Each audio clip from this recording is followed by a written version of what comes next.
यीशु मसीह को किसी ने कहा, आकर कहा, हे उत्तम गुरु, मैं अनंत जीवन का भागी होने के लिए, या अनंत जीवन, सदा के लिए जीवन जो है उसको चाहता हूं, क्या करूं? तो यीशु मसीह ने कहा, आज्ञाओं को मान। किसको मान? आज्ञाओं को मान। तो उसने कहा, कौन सी आज्ञाएं? तो यीशु मसीह ने कुछ आज्ञाओं को बोलना शुरू किया। व्यभिचार ना करना, धोखा ना करना, चोरी ना करना, बुरे काम ना करना, मूर्ति पूजा ना करना, सारे मन सारी बुद्धि जान से पिता परमेश्वर को प्यार करना, कुछ कुछ बातें उसने कही।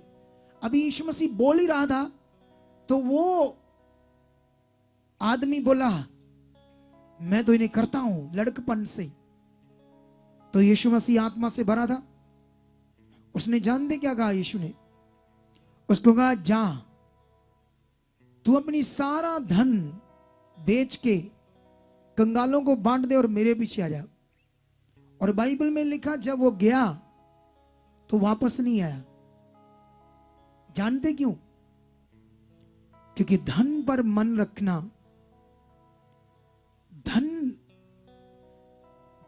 पे मन रहना,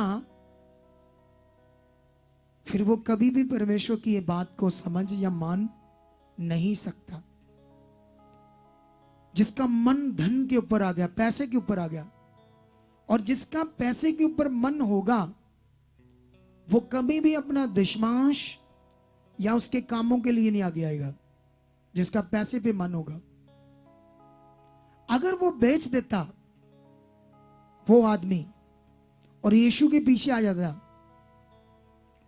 उसके बाद उसका पता नहीं चला वो था, क्या हुआ क्या नहीं हुआ, अगर वो आ जाता तो सारी दुनिया उसके नाम को, उसके जीवन को पढ़कर होप लेती, वाह ये था बड़ा मन, देखो कैसे परमेश्वर ने इस्तेमाल किया, कैसे इसको ऊंचा उठाया।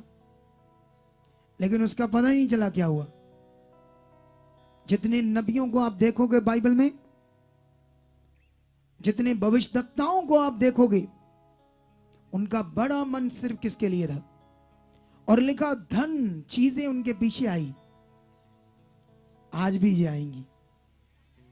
उन लोगों के पीछे आएगी जो लोग ये पकड़ेंगे परमेश्वर की इच्छा क्या है, फिर चीजें उनके पीछे आएंगी। लोग परमेश्वर की इच्छा नहीं, अपनी इच्छा पकड़े रहते हैं। जो उन्हें अच्छा लगता वो करते हैं, जो उनका मन कहता वो करते हैं। लेकिन प्रेरित पौल कहता, मैं यीशु का कैदी हूं। इसका क्या मतलब है? उसने ऐसे क्यों कहा यीशु का मैं कैदी हूं? इसका एक ही कारण था कि मैं अपनी इच्छा नहीं, परमेश्वर की इच्छा में चलता हूं। इसीलिए उसने ऐसे कहा, कैदी हूं, गुलाम हूं, मेरा मन गुलाम है। ये अपने आप वो चीजें नहीं करता जो शारीरिक अभिलाषाएं उत्पन्न होकर हमारे अंदर काम करती है। ये याद रखना।